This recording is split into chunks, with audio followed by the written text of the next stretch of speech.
I will now call upon the actual stars of our book launch event today, the authors themselves, Gurpreet and Bharat.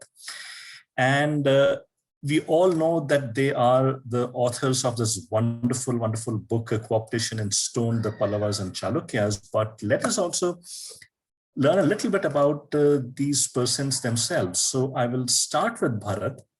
So Bharat holds an engineering degree from BITS Pilani, a management degree from IIM Ahmedabad, and he has worked for more than 2 decades in the automotive technology, IT services, and automotive aftermarket industries.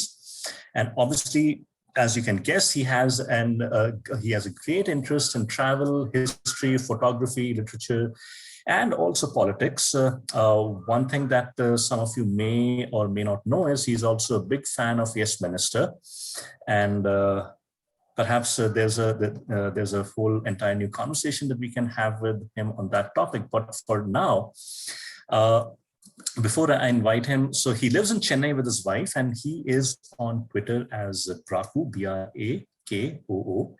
And Bharat, please do tell us a little bit about the inspiration for writing this book. How did you get into photography? And I, as a photo enthusiast, would also be interested in knowing a little bit about the technical details of the photography you do, the equipment you carry, and some of the interesting challenges or episodes you may have faced. I know, for example, I was escorted out of a mall in the United States because I had planted a tripod and was taking long exposure shots in the middle of a tripod 3 months after 9/11.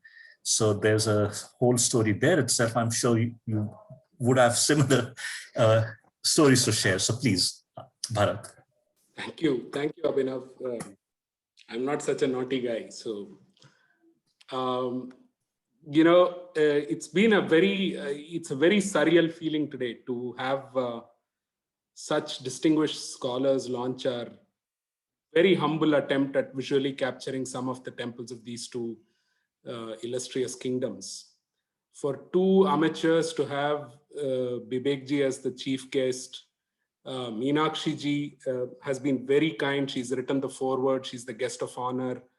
And the eminent scholars who've joined us today, Chitraji, Sashikalaji, Vasundharaji, and Deepaji at our book launch. This is overwhelming and unbelievably joyous occasion for us, and we thank all of them for being here. Yesterday, I went and met Dr. Nagaswamy and gave him a copy of the book.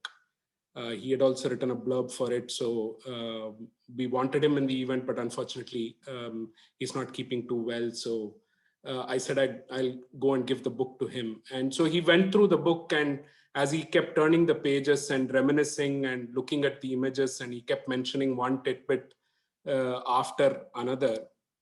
And finally, he said, "Please sign the book."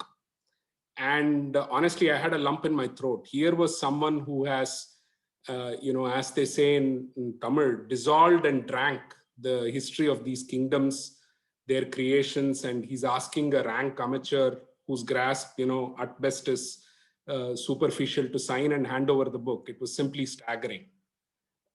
So there have been extraordinary kindnesses in this journey, and all of this is really, really thankful to Indic Academy, to Harikiranji, and to Dimpleji. How we got on this journey, Abhinav, Dimpleji clearly saw something that neither Guri nor I saw. We were just a couple of people sharing tiny slivers of our heritage on Twitter, and she saw the whole puzzle while we were just holding individual jigsaw pieces. We're very grateful to her. And Harikiranji is just a wizard. He waves an imaginary wand and things just happen magically. Thank you so much, Hariji. I think Deepa shared a very similar experience. This book has been a labor of love for nearly 3 years, from when Dimple contacted us till today when we are launching it. The process has been very enriching, enlightening for us.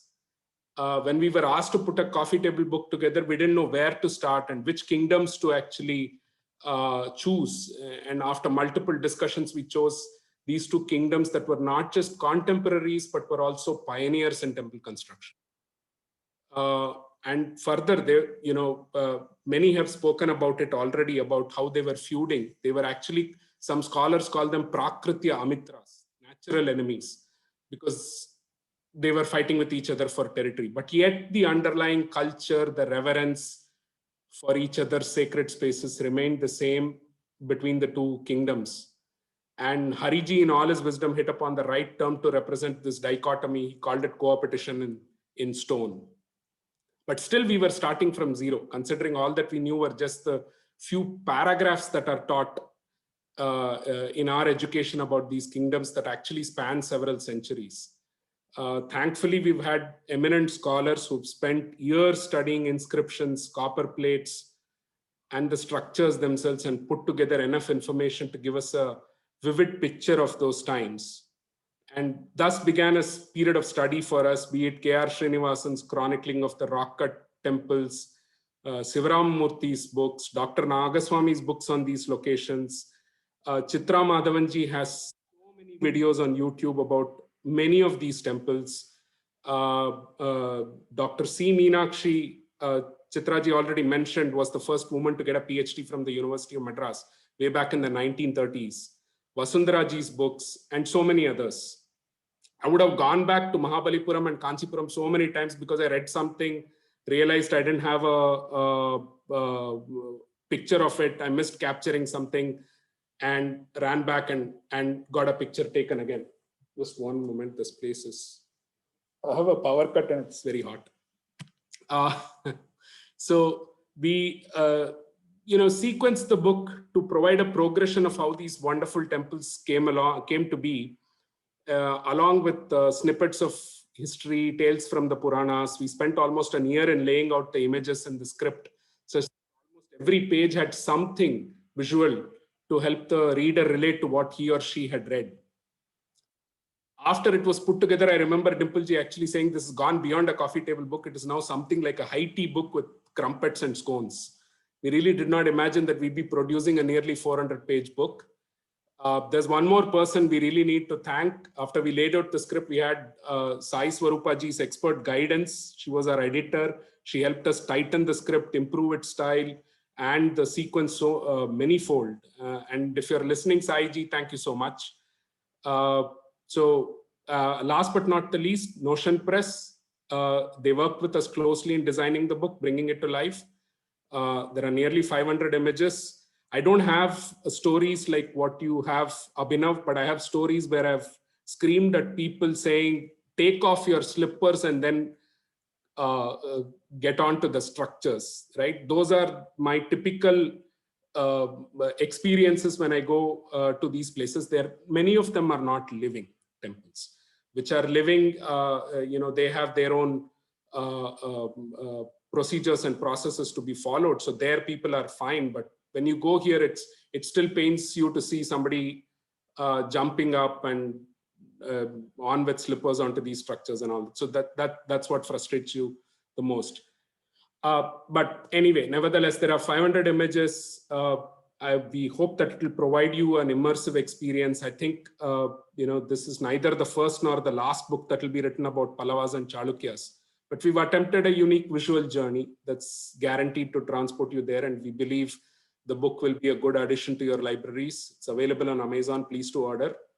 And thank you very much to all the distinguished guests and the participants who came and graced us with your presence. Thank you so much. Thank you, Bharat. Thank you for that.